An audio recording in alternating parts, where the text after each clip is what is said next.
Hello everyone.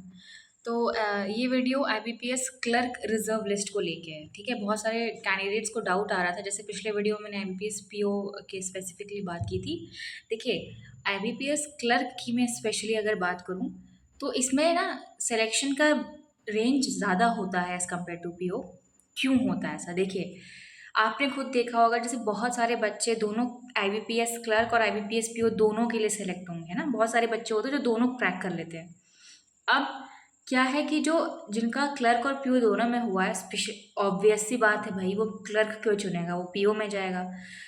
वो clerk वाली vacancy वहाँ खाली पड़ गई। तो ऐसे बहुत सारे बच्चों के साथ होता है। ठीक है, तो यहाँ पे आपका हो गया। फिर तो यही होता है, जैसे जिनका पीओ और क्लर्क दोनों में सिलेक्शन है वो पीओ को चूज़ कर लेते हैं। अभी जैसे बहुत सारे कुछ ऐसे भी कैंडिडेट्स होते हैं जिनको मैंने देखा, जिनका क्लर्क में हुआ था, जैसे जिनका कॉम्बिनेशन होता है, जैसे कि आईबीपीएस क्लर्क और एसबीआई पीओ निकल गया उनका, तो वो एसबीआई पीओ चुनेगा, वो आईबीपीएस क्लर्क में क्यों जाएगा या आरआरबी क्लर्क में क्यों जाएगा, तो वो फिर वहाँ वैकेंसी हो गई। तो यहाँ पे रेंज थोड़ा बड़ा हो जाता है क्योंकि यहाँ पे छोड़ने वाले बच्चे ज़्यादा होते हैं।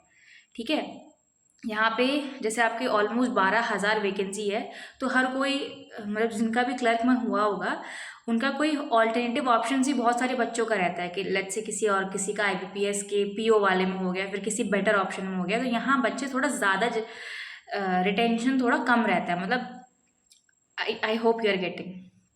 इसलिए यहाँ पे रेंज ऑफ सिलेक्शन थोड़ा ज़्यादा होता है as compared to IBPS PO के रिजर्व लिस्ट में। ठीक है, और बाकी आप जिनका भी रिज़र्व लिस्ट में हुआ है, मुझे बताओ कि उस आपके रिज़र्व लिस्ट में क्या लिखा है कि जितने भी आपके जितने भी बच्चों को रिजर्व लिस्ट में रखा गया है वो 30% ऑफ द वैकेंसीज़ है या 20% ऑफ द वैकेंसीज़ है। प्लीज़ डू कमेंट डाउन, क्योंकि मुझे उससे रिलेटेड कोई इन्फॉर्मेशन या वीडियो मुझे नहीं मिला है, फिर आई थिंक मुझे थोड़ा टाइम भी नहीं मिल रहा है सर्च वगैरह करने का इस पर। तो आप मुझे कमेंट करना और जस्ट कमेंट डाउन कि आपका कितना रेंज, मतलब जो आपकी आईबीपीएस क्लर्क की जो कट ऑफ गई है उससे कितना आपका कम है, कितने मार्क्स का आपका कम है। जस्ट कमेंट डाउन आप, ठीक है। बाकी इसका जो रिज़र्व लिस्ट निकलती है वो भी पीओ के साथ ही साथ निकलती है, इन डेट्स को निकलती है, जो स्क्रीन पे आपको दिख रहा है। ठीक है, सो डोंट वरी, यहाँ पे रेंज ऑफ सिलेक्शन ज़्यादा होता है। जैसे आईबीपीएस पीओ में देखें तो रेंज ऑफ सिलेक्शन जैसे आपका 0.001 से या 0.01 से लेके आपका 0.8 या 9 तक, या फिर इवन उसमें थोड़ा कम होने की भी चांसेस है।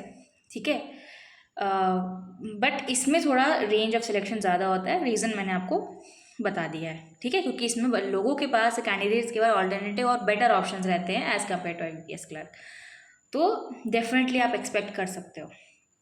ठीक है, आई होप दिस हेल्प्स। तो उम्मीद बहुत बड़ी चीज़ है, होप बहुत बड़ी चीज़ है, इसको कायम रखिए, बट इसी के बारे में मत सोचते रहिए। एज आई ऑलवेज से, अपने आप को बिजी रखिए, दूसरा पढ़िए, दूसरा काम करिए, अपना टाइम अच्छी चीज़ में इन्वेस्ट करिए, सिर्फ और सिर्फ सोच में मत रहिए। दुनिया ऐसी ही है, ये मैट्रिक्स ऐसे ही बना हुआ है। Don't get yourself to be destroyed in that. अब खुश रहिए, ये सब चलता रहेगा, आप अपनी मेहनत करते रहिए। ठीक है, ऑल द वेरी बेस्ट।